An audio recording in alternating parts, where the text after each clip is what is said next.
It's a cold February morning in 1869. The chilly wind is blowing through London as workers are busy near Westminster Abbey. You can hear pickaxes hitting the stone, and the light from torches makes shadows dance on the old walls. Inside, Dean Arthur Stanley stands holding some old papers, looking down at a hole that has just been opened in the floor. The air feels heavy with dust and smells a bit like something old and rotting, something that's been hidden for years. Stanley stood at the edge of the vault, looking down at the chaotic scene before him. The tombs were in complete disarray. Lead coffins, some old and battered, others buried under the weight of those stacked on top of them, created an unsettling sight. The workmen were carefully prying open the lids, their tools clinking against the metal. But as they moved the debris away, the air seemed to grow heavier with each step they took. There was a sense of tension hanging in the air, as if everyone in the room could feel that something important, even dangerous, was about to be uncovered. The workers' movements became slower, more cautious. This wasn't just any routine excavation. The deeper they went, the more the darkness seemed to stretch around them. And then, in the midst of the confusion, Stanley's eyes caught something chilling. His heart skipped a beat. As the lid of one coffin was slowly lifted, the shadow seemed to shift, and there it was, the unmistakable signs of royal tombs. The coffin before him had the markings of Elizabethan design, and a second one was just beneath it, bearing the marks of Mary, Queen of Scots. Elizabeth and Mary, two queens, two rivals, now stacked one on top of the other in death, a chilling reminder of their long history of conflict. The vaults held their remains, not in separate spaces of respect, but piled together, as if their rivalry had not ended even in death. The eerie sight of their bodies, resting in such an undignified way, sent a shiver down Stanley's spine. It was clear now, these tombs were far more than just resting places for the dead.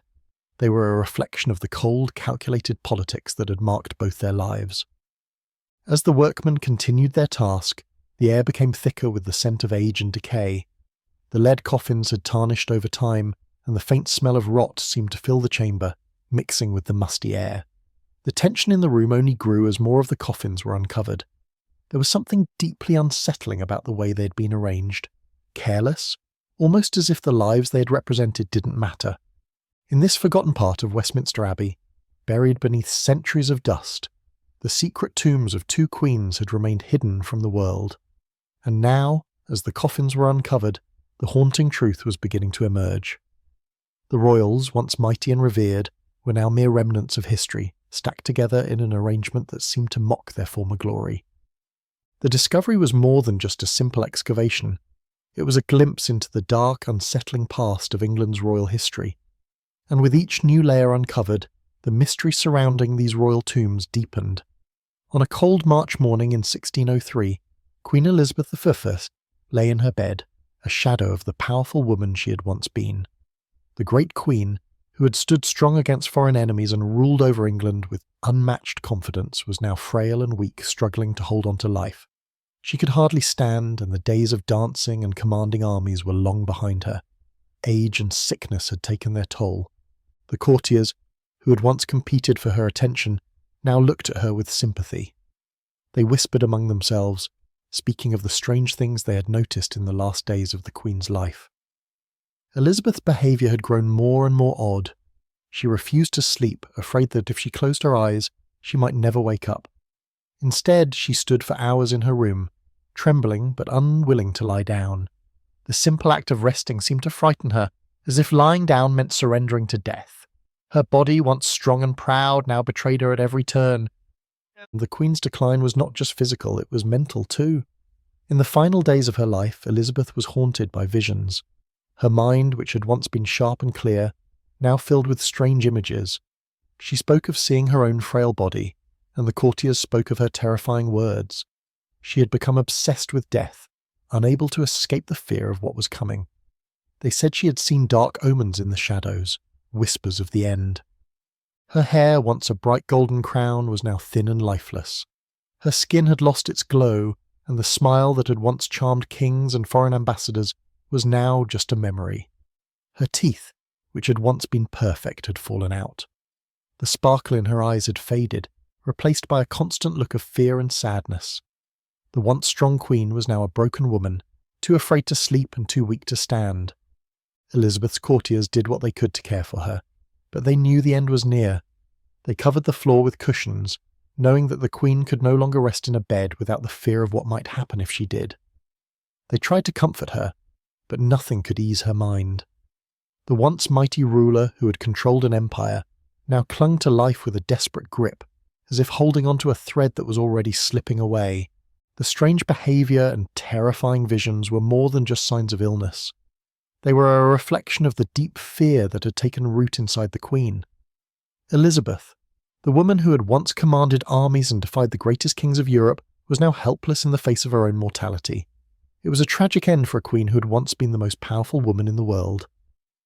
As the days passed, the courtiers saw the Queen's strength fade further. She was no longer the proud monarch who had stood tall in the face of danger. She was just a frail, dying woman, consumed by the fear of death. The tragic end of Elizabeth I, once a symbol of strength and power, showed just how fragile life could be, even for the mightiest ruler. In the final days of her life, Queen Elizabeth I was a mere shadow of the powerful ruler she had once been. Her health had worsened quickly, and there was nothing left to do but wait. The once mighty Queen, who had commanded armies and ruled with strength, now lay in bed, weak and frail. Her body had given up and the fear of death consumed her. Her ladies-in-waiting stood by her side, preparing for the inevitable. They had seen the change in her, how the fire that once burned brightly in her eyes had dimmed. She was no longer the fierce monarch who had stood tall before kings and queens. Instead, then she was a broken woman, trapped in her own body, unable to escape the grasp of death. As Elizabeth lay in her deathbed, the room grew eerily silent. There was no sound except the soft whispers of the courtiers, who could do nothing but wait. The Queen's body, once so powerful, now seemed empty. Her pale skin clung to her bones, and the regal beauty she had once been known for was gone. Her face had lost its brightness, and her once perfect features had become gaunt and hollow. The Queen, who had once dazzled the world with her charm, now looked like a fragile shell. The courtiers, who had once admired her and sought her favour, now watched with sadness and fear. They knew that the end was near. The Queen had ruled over them for so long, but now she was just another person, struggling with the same fate that comes to us all. It was a painful reminder that even the greatest rulers are not immune to time and decay. Despite her suffering, Elizabeth still clung to life. She had always been strong, but now her strength had abandoned her. She had spent her life fighting to stay on top, to maintain control, but now there was no fight left in her. As she lay there, silent and still, the courtiers waited for the moment of her passing, knowing that it could come at any time. There was a deep sense of loss in the air. The Queen had been more than just a monarch. She had been a symbol of power and strength. To many she was the Virgin Queen, a woman who had never married and had ruled with grace and wisdom. But in these last days that image seemed to fade away. The private suffering of the Queen was far from the public image of the proud, untouchable monarch. In her final moments, she was just a woman, facing the same fear and pain as anyone else. The courtiers who had once celebrated her victories now felt a deep sadness. They had seen her at her best, and now they were seeing her at her worst. The public image of Elizabeth as the strong and unbreakable Queen was shattered. What was left was a woman in pain waiting for the inevitable. The streets of London were filled with mourners as Queen Elizabeth I's first funeral procession made its way through the city. The sight was nothing short of grand. A black velvet-draped hearse, drawn by horses, moved slowly through the crowds. The horses' hooves echoed against the cobblestones, and the thick black fabric fluttered slightly in the cold breeze, adding to the sombre mood of the occasion. Every person in the crowd, from the highest nobles to the common folk, came to pay their respects to the woman who had ruled England for nearly half a century. Upon the coffin lay a lifelike effigy of Elizabeth, dressed in her royal robes, her crown placed delicately upon her head, and a sceptre in her hand. The effigy was so realistic that many mourners gasped when they saw it. They could hardly believe that the Queen, who had once been so full of life and power, was now gone. The carved figure seemed almost alive, as if she could rise from the coffin at any moment. The streets were lined with people, their faces filled with grief and awe. Some wept openly, while others stood in respectful silence, their heads bowed. The entire city seemed to mourn the passing of a woman who had become an icon of strength and leadership. The funeral procession was not just a way to say goodbye. It was a grand spectacle, a symbol of Elizabeth's incredible reign. Everything about it, the procession, the hearse, the effigy, was meant to show the magnificence of her life and legacy. But as magnificent as it was, there was an underlying sense of foreboding in the air. The contrast between the grandeur of the ceremony and the harsh reality of Elizabeth's condition was impossible to ignore. Here was a queen who had once commanded armies, who had defied the Spanish Armada, and who had ruled over England with unmatched authority. Yet, now she lay in a coffin, a lifeless body, with nothing left but a painted wooden figure to carry on her image. The cold, hard truth of her death was reflected in every step of the procession. The lifelike effigy, designed to represent the Queen's grandeur, was a powerful image. But beneath it all, there was the reminder that this was just a symbol of a queen who could no longer rule. The procession, while beautiful and full of respect, also served as a stark reminder of the fragility of life. As the procession continued through the streets, Elizabeth's coffin made its way toward Westminster Abbey. The journey was slow and deliberate, the crowd following in silence, as if to let the weight of the moment sink in. People came to see the final resting place of the Virgin Queen, the woman who had stood strong in the face of adversity, now reduced to a simple funeral procession. It was a grand farewell, but beneath the pageantry there was an unsettling reality. Elizabeth I, who had once dazzled the world, was now nothing more than a memory. The magnificence of her funeral could not hide the truth that even the most powerful of monarchs must one day face death. 3 years after the death of Queen Elizabeth I, a chilling decision was made by her successor, King James I. Despite the grand funeral, the final resting place of the Virgin Queen would not remain undisturbed for long. Elizabeth's remains were carefully removed from Westminster Abbey, where they had been laid in the lead-lined coffin beneath the tomb of her grandfather, King Henry VIII. This was not just an ordinary relocation, it was an act of political calculation.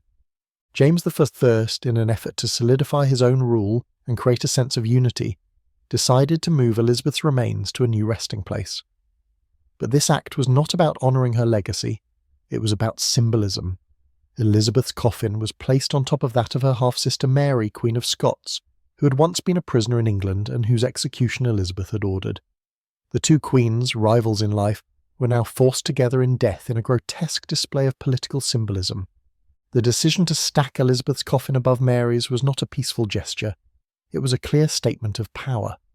By placing Elizabeth on top of Mary, James made it clear that his reign would be one of unity, however forced, between the Protestant Elizabeth and the Catholic Mary. It was a political move meant to symbolise a truce between the two women whose lives had been defined by conflict. But in reality, it was a cold, calculated arrangement that showed just how far James was willing to go to secure his throne. The act of stacking the coffins was not just a political manoeuvre, it was a display of the coldness of power. Even in death, royal bodies were treated as tools to advance the interests of those in control. The coffins, heavy with the weight of history, symbolised how even the most sacred spaces, like a royal tomb, could be manipulated for political gain. Elizabeth, once the powerful queen who had stood against Spain and shaped the course of England's history, was now just another piece in James's political game. For the courtiers who witnessed this event, it must have been a surreal moment. Here were two queens who had once been bitter rivals, and yet their remains were now forced together, stacked like mere objects in a display of unity that felt anything but peaceful.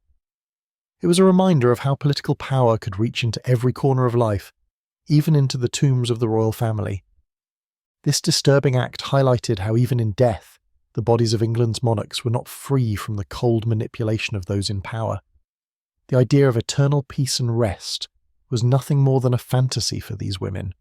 Instead, their bodies were rearranged to serve the political agendas of the living, a final cruel reflection of the coldness of royal politics. Elizabeth's coffin, heavy with lead and centuries of history, now rested above that of her sister.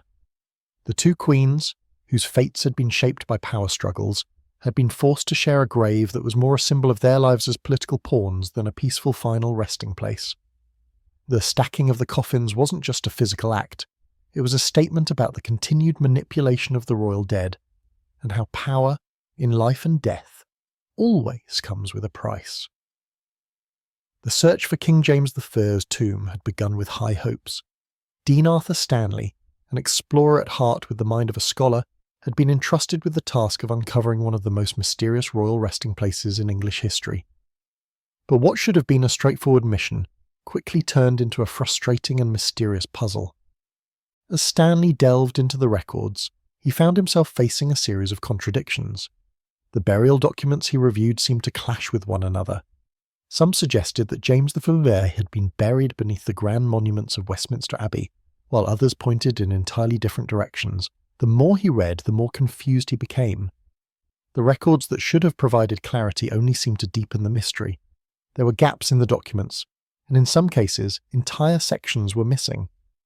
What was meant to be a precise guide to a royal tomb had turned into a confusing labyrinth of conflicting information. Stanley's obsession with the truth pushed him to continue the search despite the mounting frustration. The Abbey had always been a place of secrets and wonders, but now it was full of contradictions. How could the tomb of a king, one of the most important rulers in British history, remain hidden? The thought gnawed at Stanley's mind as he pushed through the piles of dusty papers, trying to piece together a path to the lost tomb. The search was slow and methodical. Stanley examined each lead with careful precision, comparing burial records, measurements, and architectural plans. The crypts of Westminster Abbey held more than just the bodies of England's kings and queens, they held centuries of history. Stanley couldn't help but feel the weight of that history pressing down on him as he worked tirelessly. He felt an urgency to uncover the truth, but the further he dug, the more elusive it seemed. As he stood over the remains of long-dead monarchs, he couldn't shake the feeling that something was wrong. The vaults he explored were dark and cramped, filled with the stale air of centuries. Yet despite the discomfort, Stanley pushed forward. Every day he hoped to discover something, a clue, a sign, that would lead him closer to King James I's final resting place. But the closer he got, the more unsettling the situation became. There was a strange atmosphere in the Abbey now. It wasn't just the musty air or the weight of centuries of royal history. It was the feeling that something was being hidden, deliberately kept from him. The tomb of James I had been lost for so long, and Stanley couldn't help but wonder if there was a reason for that. Perhaps it was a secret that someone wanted to keep buried. The idea of a conspiracy weighed heavily on him, but his drive to uncover the truth pushed him to continue his excavation. With each passing day, the search became more intense. Stanley's desire to find James I's tomb was no longer about simple curiosity. It had become an obsession. Every misstep, every missed clue, only seemed to fuel his determination. The pressure was mounting and the suspense was growing. What would he find when the tomb was finally opened? And what secrets would it reveal about the monarchs who had once ruled England? The journey was far from over, and Stanley knew that the deeper he dug, the more he might uncover, perhaps not just about James I, but about the dark truths hidden within the Abbey's ancient walls. After days of painstaking work, the moment had finally arrived. Dean Stanley's men carefully pried open the stone ceiling of the vault.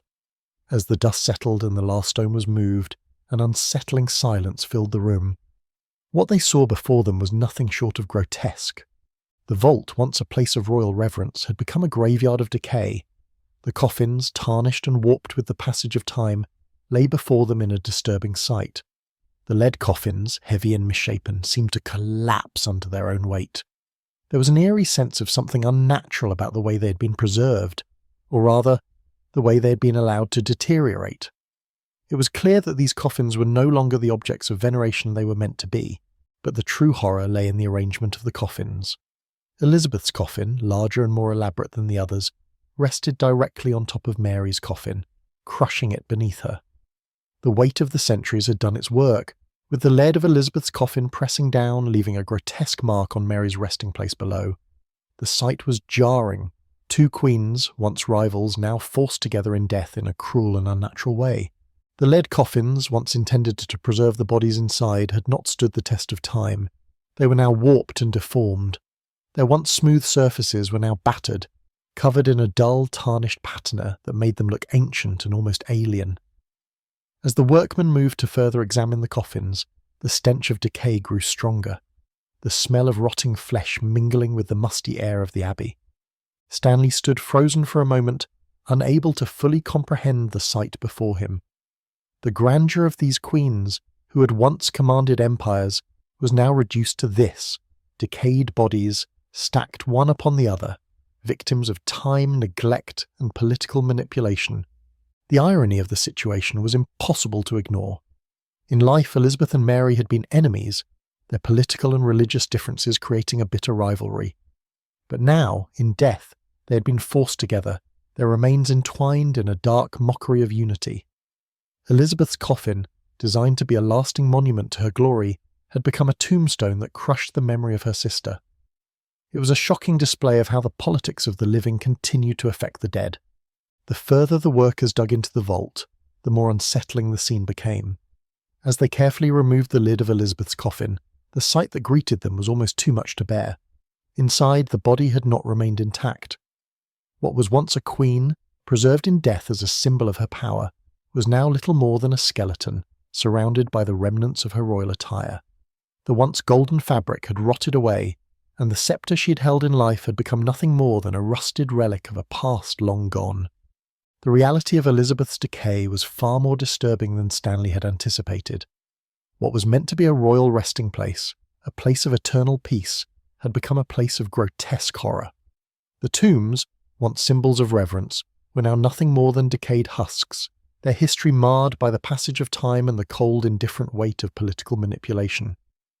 The horror of what they had uncovered was undeniable. The tombs of these once mighty queens, now shattered and tarnished by the hands of time, stood as a chilling reminder of the impermanence of power and of the dark, often forgotten truths buried beneath the surface of history. As Stanley's investigation continued, something even more disturbing emerged from the darkness of the tomb. While carefully examining the surface of Elizabeth of Biffield's coffin, Stanley's eyes caught something unexpected, something that shouldn't have been there. Etched into the lead of the coffin, barely visible in the dim light of the torches, was a name: John Ware. Beside it, a date was scratched into the metal, scene 45, the year King James III had been buried. Stanley paused, his heart racing. The presence of graffiti on the coffin of a royal monarch was a shocking discovery, one that raised immediate questions. Who was John Ware? What was his connection to the royal tombs? And why had he felt the need to leave his mark on the coffin of Elizabeth I, the most powerful queen England had ever known? As the workmen continued to carefully examine the rest of the tomb, Stanley's mind raced with the possibilities. The inscription was unlike anything he had expected to find, a simple name followed by a year, yet the implications were profound. A single name carved into a lead coffin could suggest many things. Was it a grave robber? A curious workman who had been tasked with the coffin's relocation? Or someone far more sinister, someone who knew exactly what they were doing and wanted to make their mark on history? The very idea that someone had inscribed their name into the coffin of a royal monarch was both unsettling and revealing. It was a sign of something far darker: the vulnerability of the tombs, the security of royal remains, and the possibility that these sacred sites were not as protected as they should have been. What did this graffiti say about the sanctity of these tombs? Stanley couldn't help but wonder how many others had wandered these vaults, their curiosity leading them to disturb the resting places of the dead. Had John Ware been the only one to leave his mark? Or was this just one piece of a larger pattern of desecration and theft that had gone unnoticed for centuries? The more Stanley thought about it, the more the discovery unsettled him. The royal tombs were supposed to be places of honour, carefully guarded and preserved, but this simple act of graffiti, left behind in the darkness of a long-forgotten vault, showed that even the most sacred spaces were not immune to human curiosity, greed, or disregard. The date inscribed alongside the name, 1645, was equally troubling. Why had John Ware chosen that particular year to mark the coffin? Could it be that he had witnessed the relocation of James V's body? Was he part of the team who moved the coffins? Or was it a coincidence that his name was linked to that specific moment in time? As Stanley stood there staring at the crude markings etched into the lead, a deeper mystery began to unfold. The tombs, which were meant to be eternal, had been violated. The very act of carving into them spoke to the disrespect and neglect that had marked royal burials for centuries. These were not just the remains of monarchs. They were symbols of power and control, and yet they were being reduced to nothing more than curiosities for the living to disturb. Stanley felt the weight of history pressing down on him. This was no longer just about uncovering the tomb of King James I. The discovery of the graffiti had opened a door to something far more disturbing, the dark underbelly of royal burials, where even the dead were not safe from human curiosity and exploitation. The revelation raised unsettling questions that Stanley couldn't ignore. What else had been disturbed in these sacred vaults? Were there other markings, other signs of human interference hidden deep within the abbey? The more he uncovered, the more he realized that the true story of the royal tombs was far darker than anyone had ever imagined. As Stanley stood in the silent tomb, the weight of history pressed down on him. The coffins of Elizabeth I and Mary, Queen of Scots, now stacked together in a grim arrangement, told a story far more tragic than he had expected. Elizabeth, once the mighty Virgin Queen who had defied the odds, was now reduced to a body lying unceremoniously on top of her half-sister Mary. The great monarch, who had once stood so powerfully before Europe, now shared a grave in a state of decay and disregard. It was an irony that could not be ignored. In life, Elizabeth had been a symbol of power and authority. She had fought wars, stood firm against the Spanish Armada, and ruled over England with a steady hand. She had been revered by her people and feared by her enemies. Yet in death, all of that was stripped away. The tomb that had been prepared for her, the resting place that should have honoured her legacy, had become a macabre display of political manipulation. Her coffin, larger and more elaborate than the others, now crushed the remains of Mary beneath it, as if Elizabeth's greatness had become a burden on the woman who had once been her rival. The final act of her life was no longer one of glory, but one of cold political calculation. It was a symbol of how power, once so revered, could be manipulated even in death. Elizabeth, the powerful queen, was now nothing more than a pawn in the game of those who came after her. Her legacy, once so solid and unshakable, was now as fragile as the decaying lead that encased her body. Stanley couldn't help but reflect on the futility of it all. In life, Elizabeth had been an unyielding force, her reign marked by triumphs and victories. Yet in death, she had been reduced to little more than a corpse, stacked like any other body, subject to the same forces of time and decay. The grandeur of royal power, once so absolute, had proven to be temporary, as fragile as the lead coffins that held the remains of England's monarchs. The final resting place of royalty was not about glory, as Elizabeth's tomb so painfully demonstrated. It was a stark reminder that no matter how great a ruler may have been, they too were subject to the passage of time. Death, with its inevitable decay, awaited all, no matter their power. The royal tombs, once meant to honour their legacy, now stood as a haunting reminder of the impermanence of life and the ultimate futility of power. As Stanley left the vault, the image of Elizabeth and Mary stacked together in that final grotesque arrangement stayed with him. It was a reminder that even the mightiest rulers were not immune to time's cruel grasp. The power that Elizabeth had wielded so confidently in life could not save her from the decay that claimed all things. The glory of her reign, so carefully preserved in monuments and histories, had now been reduced to a decaying corpse lying beneath her rival's tomb. In the end, the greatest irony of all was that Elizabeth's legacy, once so unshakable, was now nothing more than a relic of the past, forgotten, manipulated, and crushed under the weight of time. The final irony of royal power was that in the end, no one could escape the inevitable decay of death. The great monarchs of history, like Elizabeth, were nothing more than flesh and bone, eventually returned to the earth, their legacies fading into the darkness. As we look at the fate of Elizabeth I, it's clear that even the most powerful are not immune to time's grasp. Her legacy, once untouchable, has been reduced to decay and forgotten truths. The story of her fall reminds us all that no one can escape the inevitable. If you found this story interesting, please like, subscribe, only hit if you liked it, and comment below. I'd love to hear your thoughts.